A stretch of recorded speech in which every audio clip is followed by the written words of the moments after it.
আসসালামু আলাইকুম, welcome back to my YouTube channel Madina cooking zone. আজ আপনাদের সাথে আমি শেয়ার করব রুই মাছের মাথা দিয়ে পালং শাকের ঝোল। খেতে ভীষণ মজার এবং সুস্বাদু এই রেসিপিটি। আমি বাসায় এই পালং শাকের ঝোলটা যেভাবে তৈরি করে থাকি ঠিক সেইভাবেই আজ আমি আপনার সাথে শেয়ার করব। আশা করি আপনাদের ভালো লাগবে। এই শীতের সময় কিন্তু যে কোনো শাক এবং যে কোনো সবজি খেতে কিন্তু ভীষণ ভালো লাগে।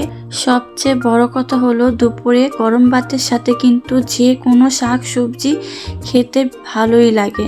কেননা শীতের সময় কিন্তু আপনি যে কোনো সবজি যেভাবে কেননা রান্না করে থাকেন খেতে কিন্তু ভীষণ মজার এবং সুস্বাদু হয়ে থাকে, আর খেতেও ভালো লাগে। তাহলে চলুন আর কথা না বাড়িয়ে রুই মাছের মাথা দিয়ে পালং শাকের ঝোলটা তৈরি করে নিই। প্রথমে আমি একটা প্যান বসিয়ে দিয়েছি পরিমাণ মতো সয়াবিন তেল। এর মধ্যে দিয়ে দিয়েছি পরিমাণ মতো পেঁয়াজ কুচি দিয়ে এখন আমি পেঁয়াজটা একটু সুন্দর করে ভেজে নিব। এই তো দেখতেই পাচ্ছেন আমি পেঁয়াজটা সুন্দর করে একটু লাল করে ভেজে নিয়েছি। এই তো সুন্দর ভেজে নেওয়া হয়ে গেল। এখন এর মধ্যে দিয়ে দিব 1 টেবিল চামচ পরিমাণ আদা রসুন বাটা। এরপর দিয়ে দিব পরিমাণ মতো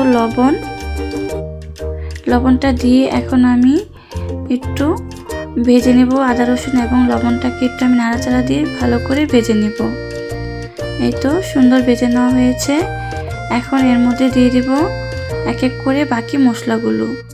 প্রথমে আমি এখানে দিয়ে দিচ্ছি 1 টেবিল চামচ হলুদের গুঁড়ো।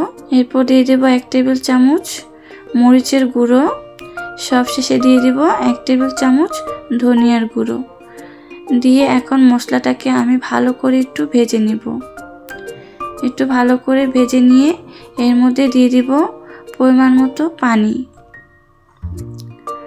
এখানে আমি হাফ কাপ পানি দিয়েছি। এখন আমি মশলাটাকে একটু ভালো করে নেড়েচেড়ে কষিয়ে নেব। মশলাটা কিন্তু একটু ভালো করে নেড়েচেড়ে কষিয়ে নিতে হবে, তা না হলে কিন্তু মশলার মধ্যে কাঁচা গন্ধ থাকবে, খেতে ভালো লাগবে না। এই তো সুন্দর আমি মশলাটাকে ভালো করে কষিয়ে নিয়েছি।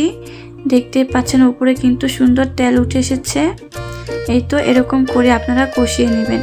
এই তো আমি এখন দিয়ে দিলাম রুই মাছের মাথাটা। এখন আমি মাথাটাকে মশলার সঙ্গে মিশিয়ে একটা ঢাকনা দিয়ে ভালো করে কষিয়ে নিব।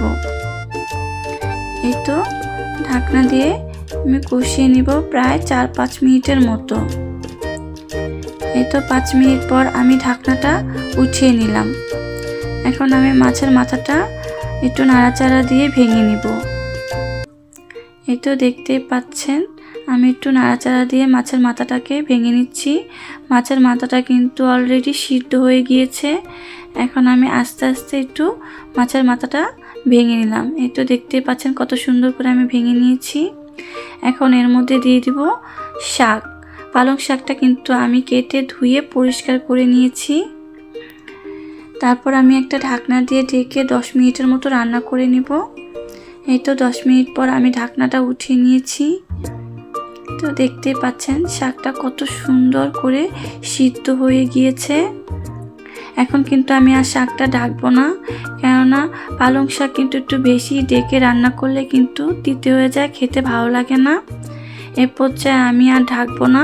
শাক থেকে কত পানি উঠেছে দেখতেই পাচ্ছেন।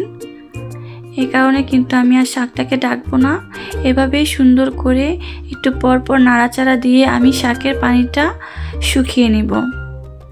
এই তো দেখতেই পাচ্ছেন কত সুন্দর করে আমি শাকটাকে নাড়াচাড়া দিয়ে রান্না করে নিচ্ছি। এরকম চুলার আঁচটা কিন্তু আপনি বাড়িয়ে রান্না করে নেবেন, তাহলে কিন্তু শাকটা সবুজ সবুজ থাকবে আর খেতেও ভালো লাগবে। এই তো শাকটা সুন্দর রান্না করা হয়ে গিয়েছে। পানিটা কিন্তু অনেক শুকিয়ে ফেলেছি। এখন আমি আর পানিটা বেশিক্ষণ শুকাবো না। এই তো শাকটা সুন্দর রান্না করা হয়ে গেল। এখন আমি গরম গরম পরিবেশন করে নেব। এই তো পরিবেশনও করে নিলাম। মাশাআল্লাহ, শাকটা দেখতে কিন্তু অনেক সুন্দর হয়েছে, খেতেও কিন্তু ভীষণ মজার হয়েছে এই শাকটা। রুই মাছের মাথা দিয়ে কিন্তু এভাবে পালং শাক ঝোল রান্না করে খেয়ে দেখবেন, আপনাদের ভালো লাগবে। আপনারা কিন্তু চাইলে আমার এই রেসিপিটি ফলো করে বাসায় তৈরি করে খেয়ে দেখতে পারেন। আশা করি আপনাদের কাছেও অনেক অনেক বেশি ভালো লাগবে। আর আপনাদের যদি আমার এই রুই মাছের মাথা দিয়ে পালং শাকের ঝোলটা ভালো লেগে থাকে তাহলে অবশ্যই লাইক, কমেন্ট, শেয়ার করবেন এবং নতুন ভিডিও পেতে সাবস্ক্রাইব করবেন। আল্লাহ হাফেজ।